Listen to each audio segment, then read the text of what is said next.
Imagine being a child who knows that love always comes at a price. Every hug feels conditional. Every smile carries a hidden demand.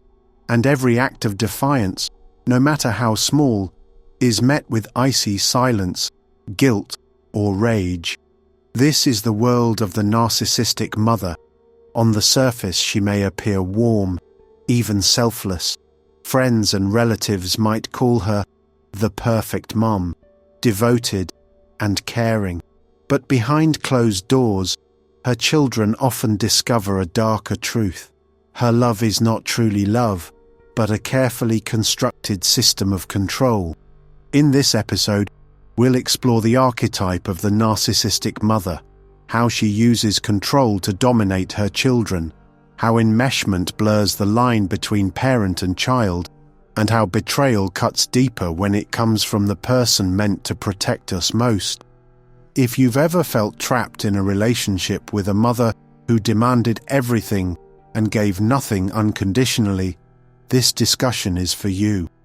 Stay with me, because understanding this archetype is the first step toward breaking free from its grip. When we talk about a narcissistic mother, we're not just describing a parent with a few selfish traits. We're describing an archetype, a recurring psychological pattern that embodies a specific and destructive form of narcissism. At its core, narcissism is defined by an inflated sense of self-importance, a constant hunger for validation, and a lack of genuine empathy. But when those traits take root in a mother, the impact magnifies. Unlike a narcissistic partner, boss, or friend, a narcissistic mother holds power over a child at their most vulnerable stage of development. Her influence shapes identity itself. The narcissistic mother archetype is driven not by a desire to nurture, but by a need to control. Children become extensions of her ego, trophies to display when they succeed, and scapegoats to absorb her rage when they fall short. Love is transactional, given when it enhances her self-image, withdrawn when it threatens it. What makes this archetype especially damaging is the contradiction it presents. Society tells us mothers are selfless, unconditional caregivers. A narcissistic mother plays into that script in public, often appearing charming, generous, even admired. But in private, her children experience manipulation, emotional neglect, and psychological suffocation. This duality creates deep confusion for the child. How can someone so praised by others cause so much pain behind closed doors? That question often lingers into adulthood, leaving scars of doubt, shame, and fractured trust. By defining this archetype clearly, we can strip away the illusion. What looks like devotion is often control. What feels like love may be conditional approval. And what society calls motherhood can sometimes be a mask for manipulation. Control is the lifeblood of the narcissistic mother. It's how she maintains dominance, ensures loyalty, and keeps her children tethered to her emotional orbit. But unlike overtly abusive figures who rely on visible aggression, the narcissistic mother often cloaks her control in subtle, almost invisible tactics. One of her most insidious tools is gaslighting. She denies experiences, rewrites history, and insists that her version of events is the only truth. If a child remembers being hurt, she may respond with, "You're too sensitive," or "That never happened." Over time, the child learns to distrust their own perception of reality. Another weapon is guilt-tripping. A narcissistic mother frames even the smallest assertion of independence as betrayal.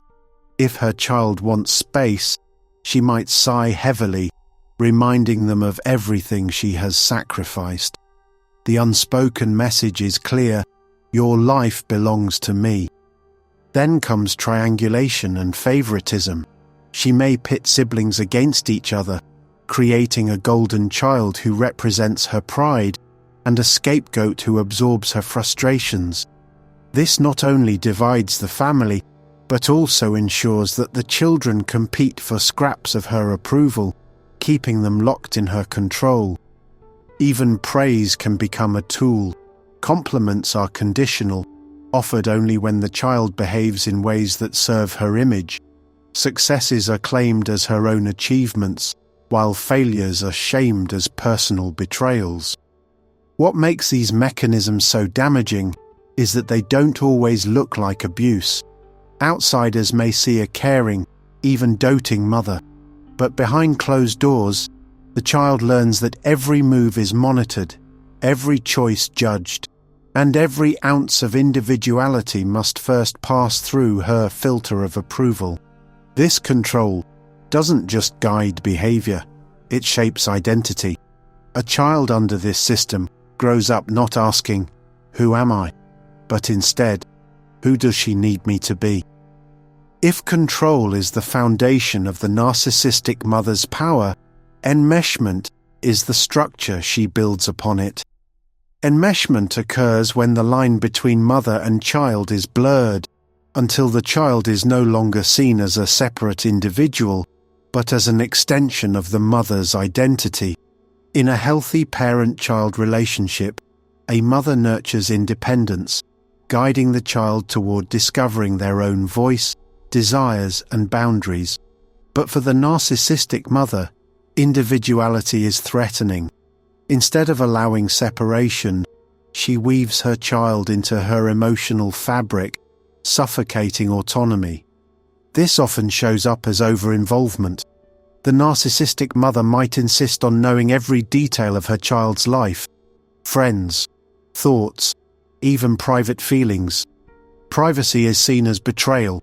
She may say things like, "We don't keep secrets in this family," while keeping plenty of her own. Sometimes enmeshment disguises itself as closeness. The mother presents the relationship as uniquely special. "You're the only one who understands me." At first this might feel flattering, but it places an impossible burden on the child to meet her emotional needs, soothe her insecurities, and even play the role of a partner or confidant. The cost of enmeshment is profound. The child learns to suppress their own needs, feelings, and identity in order to keep the mother satisfied. Decisions about hobbies, careers, and relationships are filtered through the unspoken question, "What will she think?" Over time, the child may struggle to know where they end, and the mother begins. As adults, survivors of enmeshment often find themselves overly dependent, fearful of rejection, or guilty for asserting boundaries. They may confuse love with obligation and mistake control for connection. Enmeshment isn't closeness, it's captivity disguised as intimacy, and its silent message is devastating: "You don't exist apart from me." Perhaps the most devastating wound left by the narcissistic mother is not her control, nor even her enmeshment. It is her betrayal. Because when a mother becomes the source of harm, she shatters the most primal bond of all, the expectation that maternal love is unconditional and protective. Children instinctively turn to their mothers for safety. The archetype of the nurturing mother is deeply woven into our psyche. She is meant to be the first refuge, the shield against the world. But for the child of a narcissistic mother, that refuge becomes a battlefield. Love is offered, but only when it serves her ego. Affection becomes a reward for compliance, and rejection a punishment for disobedience. Affection becomes a reward for compliance, and rejection a punishment for disobedience. This conditional love creates a profound confusion. If she says she loves me, why does it hurt so much? The betrayal lies on the contradiction. What is supposed to be love feels more like control, obligation, or even fear. And yet, because society insists that all mothers love their children, the child learns to doubt their own experience. They begin to internalize the pain as their fault, believing they are unworthy, unlovable, or broken. As the child grows, the betrayal deepens. They see peers whose mothers encourage independence, celebrate individuality, and provide comfort without conditions. The contrast is painful. They realize what they missed, and that realization itself feels like a second betrayal. This is why the scars left by the narcissistic mother often cut deeper than those inflicted by other narcissistic figures. A friend can betray, a partner can wound, but when a mother betrays, it strikes at the root of identity and belonging. The child is left with a haunting truth. The one person who should have been their safest place instead became their greatest danger. The legacy of a narcissistic mother does not end in childhood. Her influence seeps into adulthood, shaping the way her children see themselves, others, and the world. The damage is often invisible, but it runs deep. One of the most common consequences is low self-worth. When love is conditional, a child learns that they are valuable only when they perform, comply, or please. This belief can evolve into chronic people-pleasing, perfectionism, or a paralyzing fear of failure. The adult survivor may hear an internalized voice whispering, "You'll never be enough." Trust is another casualty.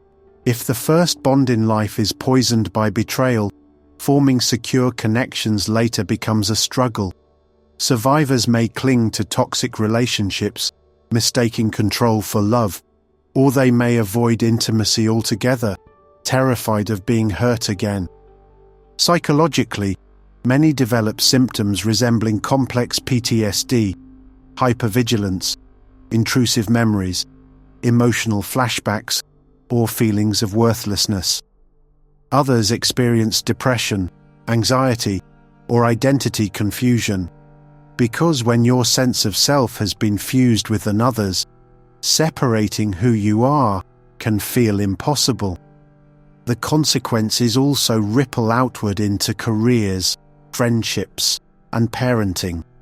Survivors may overcompensate by trying to be perfect parents, or they may repeat the cycle if the wounds remain unhealed. The inheritance of pain is not genetic, it's relational, passed silently from one generation to the next. These consequences are not signs of weakness in the child, but proof of how devastating prolonged exposure to manipulation can be. The child did not fail, the system around them failed, and yet acknowledging these scars is the beginning of transformation, because once the pattern is named, it can finally be challenged. The narcissistic mother is not just a psychological figure, she is an archetype that has appeared across myths, fairy tales, and cultural narratives for centuries. Long before psychology had a name for her, stories warned of mothers who devoured rather than nurtured, who clung rather than released. In Greek mythology, we see echoes of this archetype in figures like Medea, who uses her children as pawns in her rage against betrayal.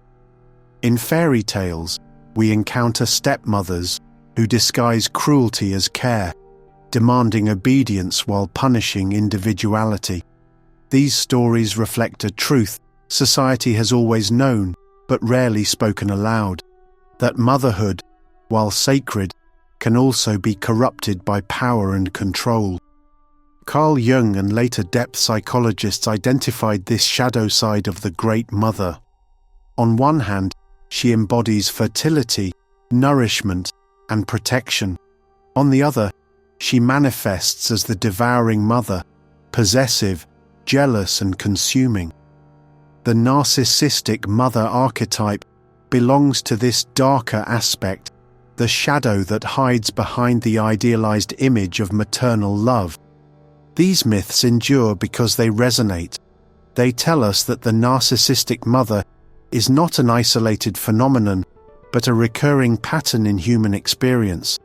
By recognizing her in story, we can more clearly see her in life. Escaping the grip of a narcissistic mother is not a single moment. It's a process. For many, the first step is awareness.